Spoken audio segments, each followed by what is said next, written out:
Oh, Denver. Oh, Denver. They are back in the series, tied 2-2 against Minnesota. Now we have a best of three. Uh, with obviously Denver having two home games if needed.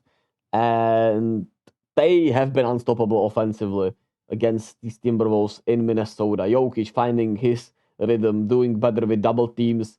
Overall, just being more aggressive, more assertive, assertive offensively. Took 26 shots, 35 points. Was incredible in the fourth quarter. Incredibly clutch. Aaron Gordon has been playing like a fucking. He will look like LeBron out there today. 27, 7, and 6. One steal, two blocks. 11 of 12 from the field, and he missed just one fadeaway.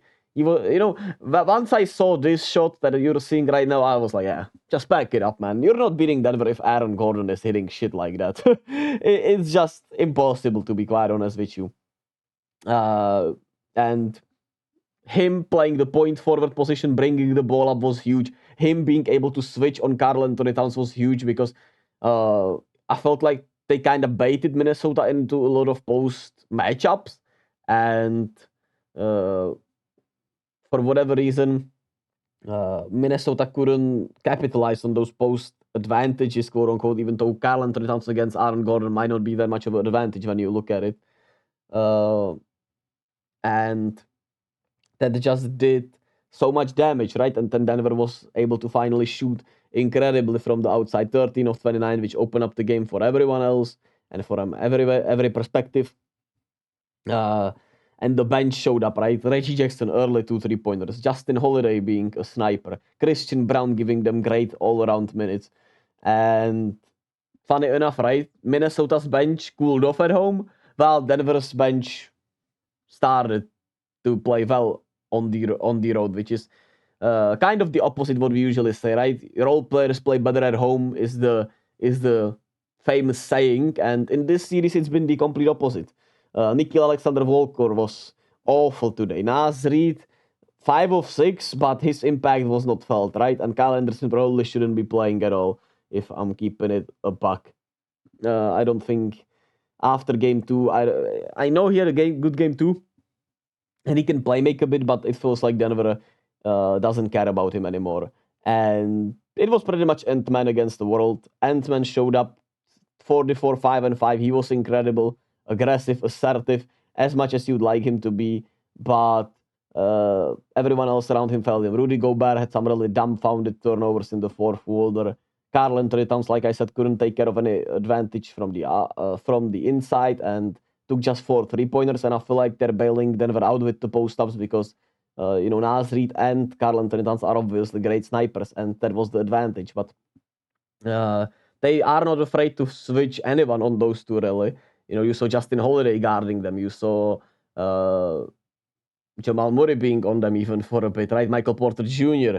And they're not afraid of giving up twos or the post-ups. And that's a good strategy, I would say. Rudy Gobert was out of the. I don't know. Felt like he had no impact today until for a bit in the fourth, but then he undermined himself.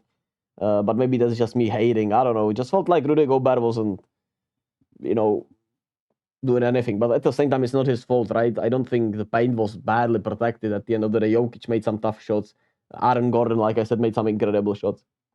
It's the bench not showing up. Karl Anthony Towns having a horrible game, and them not being able to, put as much pressure due to the tighter whistle. I would say the whistle has been more fair, to be quite honest with you, after the first two games. You could say it's stupid that they obviously call the games differently, but it's not the same referees. It's obviously about the ratings and everything. But to me, the whistle in these games in Minnesota was more fair than when Minnesota was allowed to play as physical as it gets in Denver, which was an intriguing contrast to say the least. And that obviously fits Denver. They didn't allow Minnesota to play in space as much. They didn't allow Minnesota to run in transition as much. And uh, that was it. That was it. Now, can they find a way to, can Aaron Gordon continue to play like this? I don't know, man. But he has a pep in his step. Him bringing the ball up was a good adjustment to the full court pressure and everything because he obviously can bring the ball up. Him playing essentially Jokic role or the point forward role when Jokic is on the bench was a good adjustment, and he's been able to create more dunking opportunities for himself, more putbacks, more energy. Jamal obviously got going with that half court shot he hit, which was such a huge momentum swing, right? It felt like Minnesota was banging on the door to end the second quarter, pardon me. And then a turnover leads to a Michael Porter Jr. dunk, and that leads to a 55-foot shot from Jamal Murray that goes in, and that felt like a dagger for a bit, but Minnesota still fought. But once they allowed Denver to weather the adverse storm in the first quarter, bench came in, gave them great shots. Jokic was assertive, and they were heading into the second quarter with advantage. And then the point Aaron Gordon thing where they pushed the advantage to double digits once again to start the second quarter, just like they did in game 3. That's where Minnesota was playing catch up the whole night, the rest of the night. And that's just not something you want to do against Denver, unfortunately, for Minnesota. And we'll see what adjustments are made in game 5, which is happening on Tuesday, obviously, 4:30 p.m. here in a.m. in the Czech Republic. Excited to. I might wake up for that game, honestly. I might. We'll see how tired I'll be. We'll see how how my school errands and everything will go. But I might try waking up for that. Anyway, thank you all for listening to me ramble about the NBA, about the playoffs. It's been a little fun.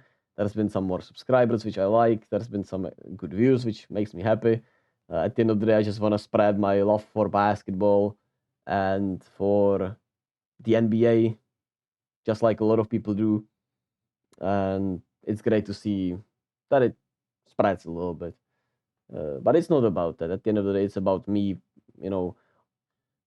doing something that I wanted to always try and keeping up with it, even when, it's a hobby essentially, right? It's not something I want to make money off, or I want to, be like and subscribing everything. I just want to kind of have that discipline, try something else, which I did and have done, and I will continue to do so since when I have the time, and just entertain myself and try to entertain others at the end of the day.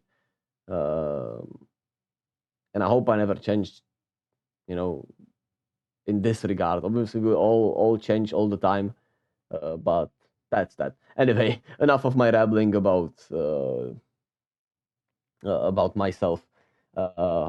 Who you got in this series after these 4 games? Let me know in the comment section if you want. If you don't, that's also fine.